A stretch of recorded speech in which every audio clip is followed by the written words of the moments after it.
Hello guys, welcome back to my channel. അപ്പോൾ ഇന്ന് ചെറിയൊരു സ്കിൻ കെയർ റുട്ടീനാണ് കേട്ടോ. അതും നൈറ്റ് സ്കിൻ കെയർ റുട്ടീനാണ്.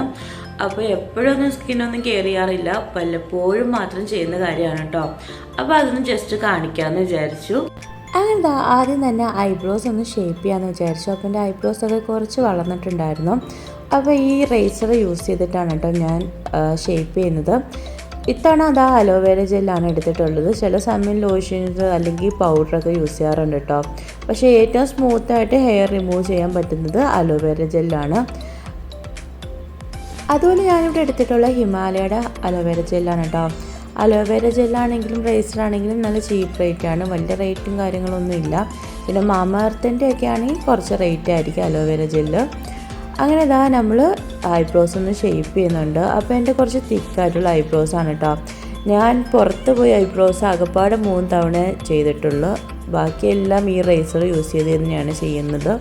എനിക്ക് പുറത്ത് പോയി ചെയ്യുന്നതിന് കുറച്ചും കൂടി കംഫർട്ട് സ്വന്തമായിട്ട് ചെയ്യുന്നതാണ് കേട്ടോ. പുറത്ത് പോയി ചെയ്യുമ്പോൾ എന്തോ പെർഫെക്റ്റ് ആകാത്ത പോലെ എനിക്ക് ഫീൽ ചെയ്യാറുണ്ട്. പിന്നെ നമ്മളുടെ ഐബ്രോസ് ഷേപ്പ് ചെയ്യുന്നത് ശരിയായില്ലെങ്കിൽ ഫേസിൻ്റെ ഷേപ്പേ മാറിപ്പോകും കേട്ടോ. അങ്ങനെ ഞാൻ ലൈറ്റായിട്ടൊന്ന് ഷേപ്പൊക്കെ ചെയ്തെടുക്കുന്നുണ്ട്.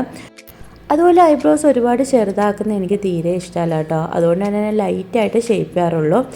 അതിനുശേഷം ഈ ലെങ്തുള്ള ഹെയറൊക്കെ ഒന്ന് കട്ട് ചെയ്ത് മാറ്റുന്നുണ്ട്. പിന്നീട് ഞാൻ ഹിമാലയയുടെ തന്നെ ചാർക്കോൾ ഫേസ് വാഷാണ് കേട്ടോ യൂസ് ചെയ്യുന്നത്, ഫേസ് ഒന്ന് വാഷ് ചെയ്തെടുക്കാൻ. ചില സമയമൊക്കെ ഹിമാലയയുടെ നീമും യൂസ് ചെയ്തിട്ടുണ്ട്. പക്ഷെ കൂടുതലും എനിക്കിഷ്ടം ചാർക്കോളാണ് കേട്ടോ. ചാർക്കോൾ യൂസ് ചെയ്യുമ്പോൾ കുറച്ചും കൂടി എഫക്റ്റായിട്ടാണ് എനിക്ക് തോന്നിയിട്ടുള്ളത്. അങ്ങനെ നമ്മൾ ഫേസൊക്കെ ഒന്ന് വാഷ് ചെയ്തതിന് ശേഷം ഷിഫ എന്ന് പറയുന്ന ഒരു ബ്രാൻഡിൻ്റെ സ്ക്രബാണ് കേട്ടോ നമ്മൾ യൂസ് ചെയ്യുന്നത്. അതും ചാർക്കോളിൻ്റെ തന്നെയാണ്. ഈ ഷിഫ എന്ന് പറഞ്ഞ ബ്രാൻഡ് ഇവിടെ അത്യാവശ്യം ഫേമസ് ആണ്. ഇതിൻ്റെ തന്നെ സ്ട്രോബെറിയുടെയും അതുപോലെ തന്നെ മിൻറ്റിൻ്റെ ഒക്കെ കിട്ടും കേട്ടോ സ്ക്രബ്. എല്ലാം നല്ല എഫക്റ്റീവാണ്. പക്ഷെ കൂടുതലും എനിക്കിഷ്ടം ചാർക്കോളാണ്. അങ്ങനെ ജസ്റ്റ് നമ്മൾ ഫേസൊക്കെ ഒന്ന് ലൈറ്റായിട്ട് സ്ക്രബ് ചെയ്ത് കൊടുക്കുന്നുണ്ട്. അതിനുശേഷം നമ്മൾ ഫേസൊക്കെ ഒന്ന് വാഷ് ചെയ്ത് മാറ്റുന്നുണ്ട് കേട്ടോ. അപ്പോൾ സ്ക്രബ് ചെയ്ത് കഴിയുമ്പോൾ തന്നെ നമ്മൾ ഫേസൊക്കെ അത്യാവശ്യം നല്ല സ്മൂത്തായിട്ട് കിട്ടും. അതുപോലെ തന്നെ ഈ ഒരു സ്ക്രബ് ബോയ്സിനും അതുപോലെ തന്നെ ഗേൾസിനും യൂസ് ചെയ്യാൻ പറ്റിയതാണ് കേട്ടോ. പിന്നീട് നമ്മൾക്കൊരു പീൽ ഓഫ് മാസ്ക് യൂസ് ചെയ്യാമെന്ന് വിചാരിച്ചു. അപ്പോൾ ഈ ഒരു പീൽ ഓഫ് മാസ്ക് ആണ് കേട്ടോ ഞാൻ യൂസ് ചെയ്യുന്നത്. ഇത് കുക്കുംബറിൻ്റെ പീൽ ഓഫ് മാസ്ക് ആണ് കേട്ടോ. പണ്ട് നാട്ടിൽ വെച്ച് ഒരു പീൽ ഓഫ് മാസ്ക് യൂസ് ചെയ്തിട്ടുണ്ടായിരുന്നു. പക്ഷെ അത് വലിയ എഫക്റ്റീവായിട്ടൊന്നും എനിക്ക് തോന്നിയില്ല. പക്ഷേ ഈ ഒരു പീൽ ഓഫ് മാസ്ക് ഞാൻ 3ാമത്തെ തവണയാണ് കേട്ടോ യൂസ് ചെയ്യുന്നത്. നല്ല അടിപൊളി സാധനമാണ്. ഫേസിന് നല്ലൊരു തണുപ്പും കിട്ടും, അതുപോലെ തന്നെ അത്യാവശ്യം ബ്രൈറ്റും ആയിട്ട് തോന്നും. പിന്നെ ഞാൻ ബ്രഷ് ഒന്നും യൂസ് ചെയ്യാറില്ല കേട്ടോ, ഇതുവരെ ഞാൻ യൂസ് ചെയ്തിട്ടും ഇല്ല. അപ്പോൾ എല്ലാം കൈകൊണ്ട് തന്നെയാണ് കേട്ടോ എല്ലാം ചെയ്യുന്നത്. അങ്ങനെ നമ്മൾ പീൽ ഓഫ് മാസ്ക് ഫേസ് ഫുള്ളായിട്ടൊന്ന് അപ്ലൈ ചെയ്തിട്ടുണ്ട്. ഇനി ഇതൊന്ന് ഡ്രൈ ആയി വരാൻ വേണ്ടി ഒരു 10 മിനിറ്റ് വെയിറ്റ് ചെയ്യണം കേട്ടോ.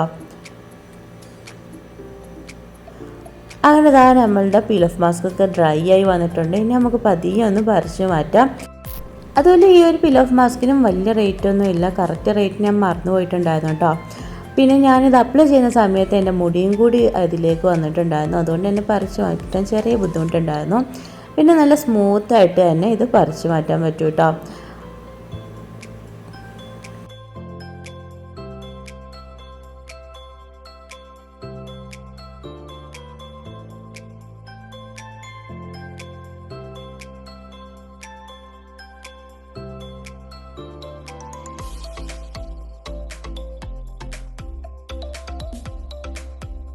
അങ്ങനെ നമ്മൾ പീൽ ഓഫ് മാസ്ക് മൊത്തത്തിലൊന്ന് പറിച്ച് മാറ്റിയിട്ടുണ്ട്. ഇനി നമുക്ക് ഒന്നും കൂടി ഒന്ന് ഫേസൊക്കെ ഒന്ന് കഴുകിയെടുക്കാം, കാരണം മുടിയിലൊക്കെ കുറച്ച് പറ്റിയിട്ടുണ്ടായിരുന്നു. അങ്ങനെ നമ്മൾ ഫേസൊക്കെ ഒന്ന് വാഷ് ചെയ്ത് വന്നിട്ടുണ്ട്. അപ്പോൾ ഇതാണ് കേട്ടോ ഫൈനൽ ലുക്ക്. അത്യാവശ്യം നല്ല ഡിഫറൻസ് വരും ഈ ഒരു മാസ്ക് യൂസ് ചെയ്യുമ്പോൾ. എനിക്ക് ഭയങ്കര ഇഷ്ടമാണ് കേട്ടോ, ഞാൻ ഇടയ്ക്കിടയ്ക്ക് യൂസ് ചെയ്യാറുണ്ട്. അതുപോലെ തന്നെ ഇന്നത്തെ വീഡിയോയും വിശേഷങ്ങളൊക്കെ അത്രയൊക്കെ ഉള്ളൂ. ആദ്യമായിട്ട് കാണുന്നവരാണെങ്കിൽ ഒന്ന് ലൈക്ക് ചെയ്യാനും ഷെയർ ചെയ്യാനും ഇഷ്ടപ്പെട്ട് കഴിഞ്ഞാൽ കമൻറ്റ് ചെയ്യാനും മറക്കല്ലോ കേട്ടോ. അതുപോലെ ഇതുവരെ സബ്സ്ക്രൈബ് ചെയ്യാതെ കാണുന്നവരാണെങ്കിൽ ഒന്ന് സബ്സ്ക്രൈബ് ചെയ്ത് സപ്പോർട്ട് ചെയ്യുക. അപ്പോൾ അത്രയൊക്കെ ഉള്ളൂ. അടുത്ത വീഡിയോ ആയിട്ട് വരുന്നവരെ ബൈ ബൈ.